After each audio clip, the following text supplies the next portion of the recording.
Kiran royal మాట్లాడుతూ జగన్ వచ్చాక తిరుమలను వ్యాపార కేంద్రంగా మార్చారని అన్నారు. శ్రీవాణి ట్రస్ట్ పేరుతో స్కామ్ చేశారని, దీనిపై పవన్ కళ్యాణ్ గతంలో మాట్లాడితే అప్పటి ఏవో చైర్మన్ విమర్శలు చేశారని అన్నారు. శ్రీవాణి ట్రస్ట్ ద్వారా దళిత వాడల్లో 100 కోట్ల నిర్మాణాలు అంటూ 1350 కోట్లు స్కామ్ చేశారని అన్నారు. ఆలయాల నిర్మాణాలు అంటూ ఏమి చేశారని, ఎక్కడ చేస్తారనేది చెప్పలేదన్నారు.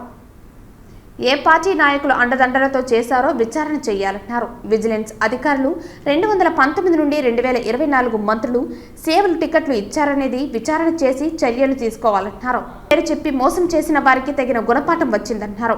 అన్నిటినీ విచారణ చేసి అరెస్టు చేసి జైలుకు పంపాలని అన్నారు. అనంతరం విజిలెన్స్ అధికారులకి ఫిర్యాదు పత్రాన్ని అందజేశారు. గత ప్రభుత్వం 2019లో ఏదైతే జగన్మోహన్ రెడ్డి ప్రభుత్వం వచ్చిన తర్వాత తిరుమల తిరుపతి దేవస్థానంలో వరుసగా అక్రమాలు జరిగాయి. శ్రీవాణి ట్రస్ట్ పేరుతో పెద్ద స్కామ్ చేశారని చెప్పి గతంలో పవన్ కళ్యాణ్ గారు, చంద్రబాబు గారు మాట్లాడారు. పవన్ కళ్యాణ్ గారు ఏకంగా శ్రీవాణి ట్రస్ట్లో 10,000 రూపాయలు కొట్టేస్తున్నారు, 5,000 మాత్రం రసీదు ఇస్తున్నారంటే ఆ రోజు ఇక్కడున్న ఈవో ధర్మారెడ్డి, ఇక్కడున్న చైర్మన్ సుబ్బారెడ్డి తూతు మంత్రంగా ఒక శ్వేతపత్రం ఇచ్చి ప్రజల్ని వాళ్ళ అధికార అండంతో మోసం చేశారు. శ్రీవాణి ట్రస్ట్ అంటే ఏంటి? 2019 ముందు శ్రీవాణి ట్రస్టు అమరావతిలో గుళ్ళు నిర్మించడానికి అప్పుడు ప్రభుత్వం దాన్ని ఆమోదిస్తే జగన్మోహన్ రెడ్డి ప్రభుత్వం రాగానే దళిత వాడల్లో శ్రీకృష్ణుడి విగ్రహం పెడతాం రాష్ట్ర వ్యాప్తంగా అని చెప్పి 10,500 వసూలు చేసి దాదాపు దళితుల పేరు చెప్పి 100 కోట్లు కాజేశారు. 1350 కోట్లు స్కామ్ చేశారు. 1350 కోట్లు 1000 కోట్లు డిపాజిట్ చేస్తామన్నారు. ఎక్కడ చేశారు ఇంతవరకు చెప్పలేదు. ఏ బ్యాంకులో ఉందో చెప్పలేదు. 350 కోట్లు మరమ్మతులకు ఇచ్చామన్నారు. ఏ ఫౌండేషన్కి ఇచ్చారు, ఏ ఇంజనీర్కి ఇచ్చారు, ఏ గుళ్ళు మార్చారు, ఏ గుళ్ళు పునరావృతం చేశారు, ఏ గుళ్ళు పెయింట్ కొట్టామన్నారు, గుళ్ళు కొట్టి కొత్త గుళ్ళు కట్టామన్నారు. ఇవన్నీ డీటెయిల్స్ కావాలి కదా. ఇంతవరకు ఇవ్వలేదు. ప్రభుత్వం మారిపోయింది. చైర్మన్ వెళ్ళిపోయాడు, ఈఓ వెళ్ళిపోయాడు, అందరూ వెళ్ళిపోయారు.